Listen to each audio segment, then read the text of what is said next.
Hello children, welcome to my class.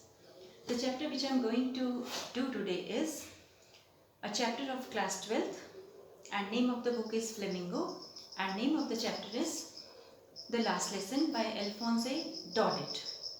Children, this chapter is set up during the time of Franco-Prussian War in 1870-71, in which France was defeated by Prussian armies and the two districts Alsace and Lorraine were passed into Prussian hands.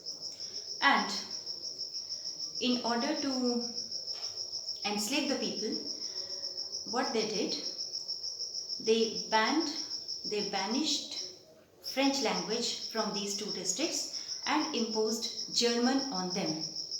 This story emphasizes on the importance of language, and it also tells us that if we are stuck to our language, if we know our mother tongue, it means language is respect for us, language is key to freedom, and language is our identity. And through this chapter, the author has very nicely has told us that we understand, we realize the value of something only when it is lost. So same happened with the French language. People of Alsace and Lorraine, they were putting off the things to tomorrow. Learning of language, learning of French was not at all important issue for them. So they kept on taking time. And the day came when German was imposed on them and they realized that what they had lost. So this transition, this change, effect of this change has been depicted through a young boy's eyes, and let's discuss the story and I will tell you that how this affected the whole nation. Here are the difficult words and phrases written, which I will keep on discussing with you as and when they are used in the lesson. And here you can see, children, main points, main key sentences from the chapter. The story begins when a young boy is rushing to his school. He is late that day, he is late. And while he is on his way, he recalls that day he had to prepare himself with a lesson of participles and he wasn't ready with it. So he was in great dread of scolding by his teacher, Monsieur Hamel. Then as he was going on, he just was passing by the town hall. There was a bulletin board and all news, important news were put on the board, and he saw the rush of people there. And while he was going, blacksmith watcher, he told him that there is enough time, there is plenty of time, there is no need to rush. Friends thought that he was making fun of him. He didn't pay much heed to what he said and went on. As he reached close to the school, he saw that there was no usual bustle in the school. Usually there was great bustle in the school, but that day it seemed like a Sunday. It was all quiet and no sound at all. He was counting on that commotion, that noise. What kind of noise he could hear every day? That was opening and closing of desks, rapping of teacher's scale on the table, children reciting their chapters in unison, and all those kinds of noises. But that day he didn't hear any of these noises and he quietly went into the class. Right? So from the window he could see the students and teacher, and there were some villagers also in the class that day. They were sitting on the back seats of the classroom. Franz entered into the class and really wanted that he should not be noticed. But coincidentally, Monsieur Hamel did notice him, and surprisingly, he wasn't rude. he wasn't angry with the Franz for being late.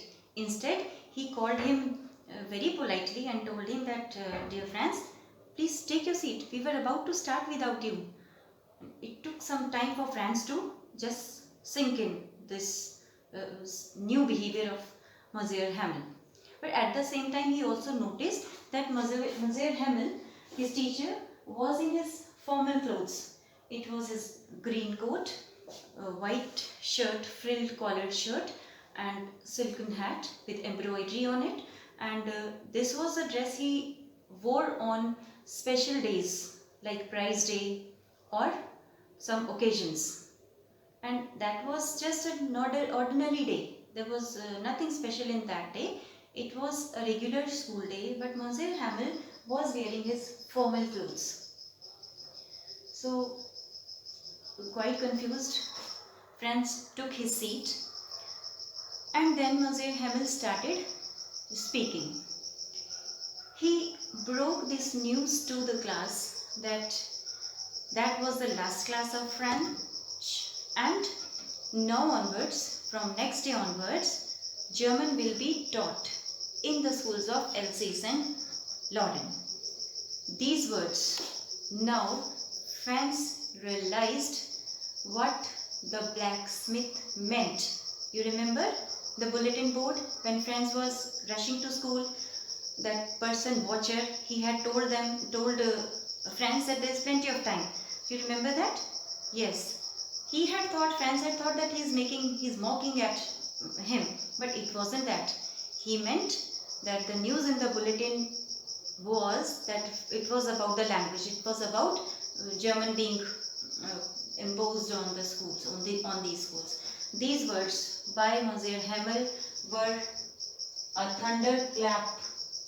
It was just like a big shock to Franz. He realized what it meant, and he suddenly started feeling bad about not being able to learn French till now. He barely knew how to read or write his mother tongue.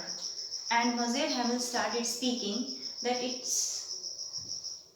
they have to reproach themselves because everyone was responsible for not being able to learn French.